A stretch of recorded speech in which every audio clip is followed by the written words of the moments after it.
Good morning, everyone. Welcome back to GK today. I hope you all are doing very well, and today we'll be discussing the most important MCQs for 8th of June 2024. Since it's a weekend, we would not have any revision session, rather we'll practice more number of questions, okay? Let's start with the session. The first question is, recently which country emerged as India's third largest export destination in 2023 to 24? This is the country Netherlands. Netherlands became India's third largest export destination in this time period, following the US and UAE. Okay, despite a 3% dip in India's overall merchandise shipment. So key exports to the Netherlands included the petroleum products that accounts to about $14.29 billion, electrical goods, chemicals and the pharmaceutical product. Consequently, India's trade surplus with the Netherlands rose to $17.4 billion, which is up from $13 billion in 2022 to 23, according to the Ministry of Commerce and Industry data. Okay, so Netherlands emerged as India's third largest export destination in this time period. Who has been selected for Gudlippa Hallikeri Award 2024? This is poet and playwright Siddhalinga Patana Shetty.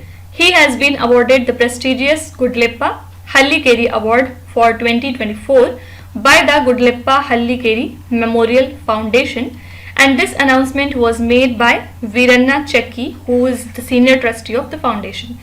So this 19th award was presented on 6th of June, and it commemorates the Gudlippa Hallikeri's birth anniversary. And talking about Gudlippa Hallikeri, he was the freedom fighter from Karnataka, and he is known for founding the Gandhi Gramin Gurukul and using the non-violent protest. He worked closely with the Mahatma Gandhi and others for the unification of Karnataka, and a college in Haveri is also named after him. Okay, so who has been conferred with this prestigious award? Answer would be Siddhalinga Patana Shetty. Next is, recently who received the Hindi Sahitya Bharati Award 2024? This is Krishna Prakash. This means C option. Krishna Prakash is renowned for leading Mumbai Police's counter-terrorism unit, that is Force 1. Okay, and he has received the annual Hindi Sahitya Bharati Award at the event at Mumbai. So Prakash heads the Elite Force 1 and is a 2-time Guinness World Record holder. His third record involved initiating the maximum number of letters through the postcards to the Lord Ram, facilitating direct connections between the common man and the divine. Okay, so who is the winner of Hindi Sahitya Bharati Award? This is Krishna Prakash. Next is, recently the none of the above, that means Nota option, emerged as the runner-up in which constituency of Madhya Pradesh? So in the Indore constituency of Madhya Pradesh, the Nota option became the runner-up with a record 2,18,674 votes, which is the highest ever. Okay, what is Nota? Basically, Nota allows the voters to disapprove all the candidates without choosing any, which expresses negative opinions and it maintains the secrecy. So it was first used in the 2013 assembly elections, and it was introduced following a 2013 Supreme Court directive in the PUCL versus Union of India case. Okay, so Nota option emerged as the runner-up in the Indore constituency of Madhya Pradesh.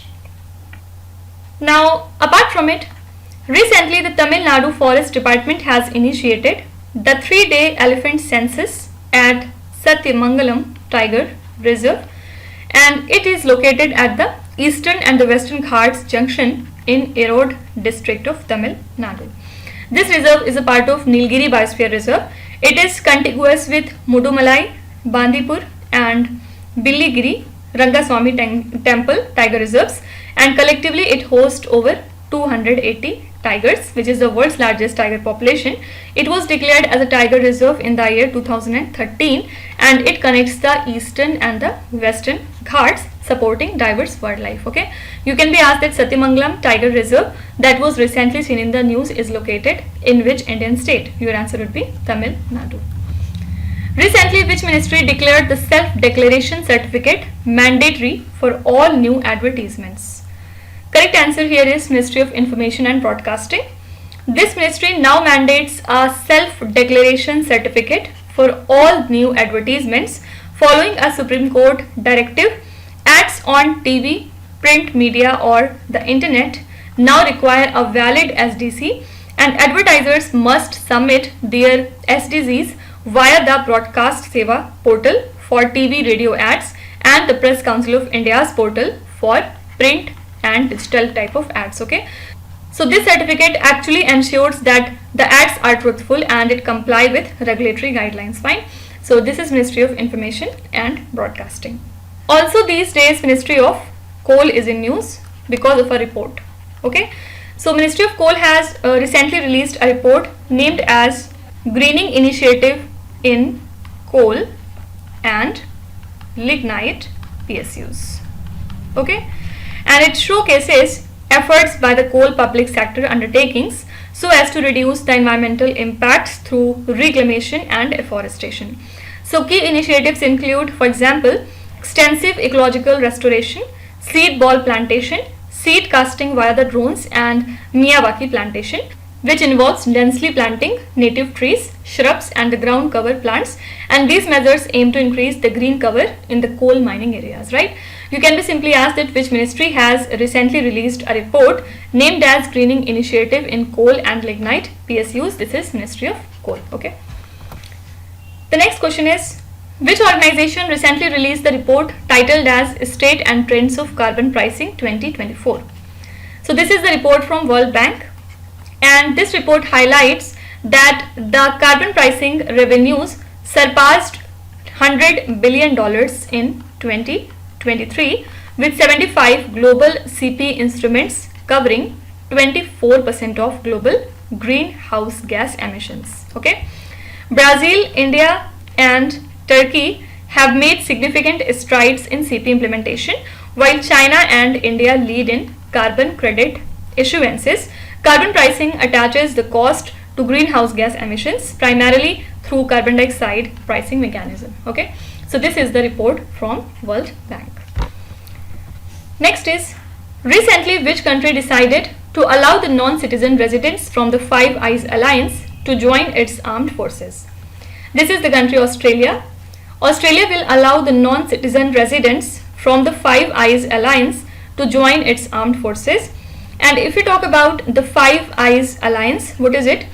Basically, it is an intelligence sharing network between 5 countries: US, UK, Canada, Australia and New Zealand.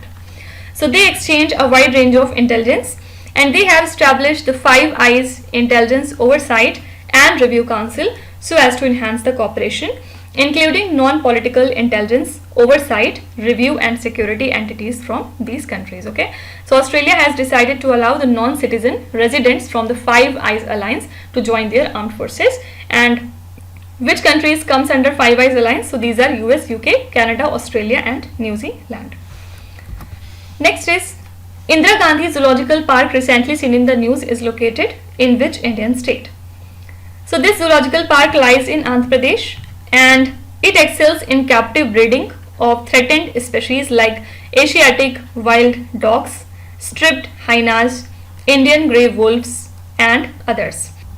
Actually, striped hyenas are found in various regions including North Africa and India. They are primarily the scavengers and mostly nocturnal. Asiatic wild dogs are endangered and pack living, and they inhabit the diverse Asian environments, and the efforts of this park are crucial for the conservation of these species, which are listed as near threatened and endangered in the IUCN Red List. Okay, simply we have to remember the location of Indira Gandhi Zoological Park. It lies in Andhra Pradesh state. Next is, which state government recently announced a 10,000 crore rupees project that is funded by the World Bank to tackle the air pollution? This is the state of Haryana, that is C option. Haryana announced a 10,000 crore rupees World Bank funded project so as to combat the state air pollution. Fine. So Haryana Clean Air Project will start in the NCR district, which would enhance the air quality monitoring infrastructure, and the initial phase includes a state-of-the-art lab, modernizing existing labs, a program management unit for oversight, and the training programs for the stakeholders who are involved in air quality management. Fine. So Haryana government has recently announced this much amount of project which is funded by the World Bank to tackle the air pollution in their state. Fine. Which institute recently developed an innovative fire rescue drone? So correct answer here is IIT Dharwad. Here they have unveiled a fire rescue assistant drone at the DDANFR 2024 training, and this drone is designed for navigating small spaces and high temperatures, which marks a significant advancement in the fire safety. So here Professor Siddha Reddy highlighted the challenges of creating a device that is both compact and robust. Okay, so correct answer here is A option, IIT Dharwad. They have developed an innovative fire rescue drone. Next is, recently the national level coordination committee held its maiden meeting at which place for the world's largest grain storage plant? This is New Delhi. National level coordination committee convened its inaugural meeting at the Ministry of Cooperation in New Delhi to discuss the world's largest grain storage plant, and this initiative aims to bolster agricultural infrastructure at the grassroots level through the establishment of warehouses, processing units, and the fair price shops in the primary agricultural cooperative societies. Okay, so it integrates various government schemes and it is implemented by the agencies like NCDC, then there is FCI, NABARD, and the CWC in collaboration with concerned states or union territories. Okay, so National Level Coordination Committee held its first meeting at New Delhi for the world's largest grain storage plant. Next is, which organization recently hosted the 12th plenary assembly of the Global Soil Partnership? So the 12th plenary assembly of Global Soil Partnership was hosted by the Food and Agricultural Organizations of the United Nations body from 3rd to 5th of June 2024. And this assembly included over 700 partners and the FAO members.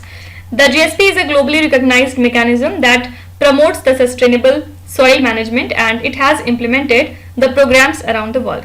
So this assembly is a key platform for the GSP partners and the FAO members so as to exchange knowledge and expertise and make important decisions about the global soil agenda. Okay, so correct answer here is the United Nations body, Food and Agricultural Organization.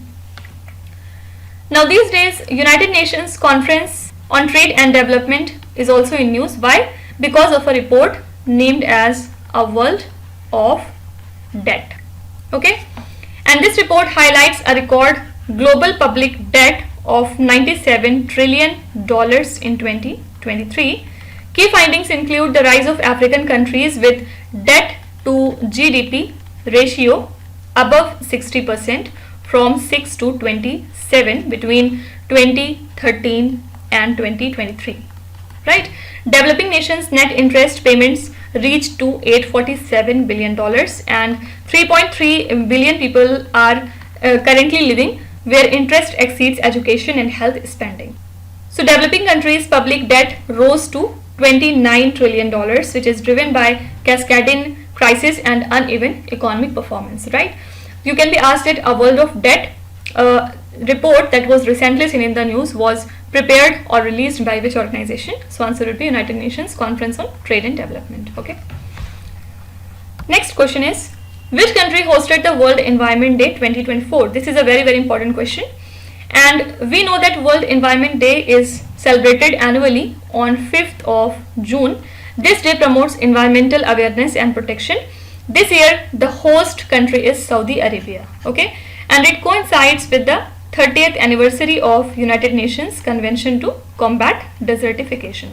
Each year features a specific theme that addresses the current environmental issues, and notably India hosted the 45th World Environment Day in 2018.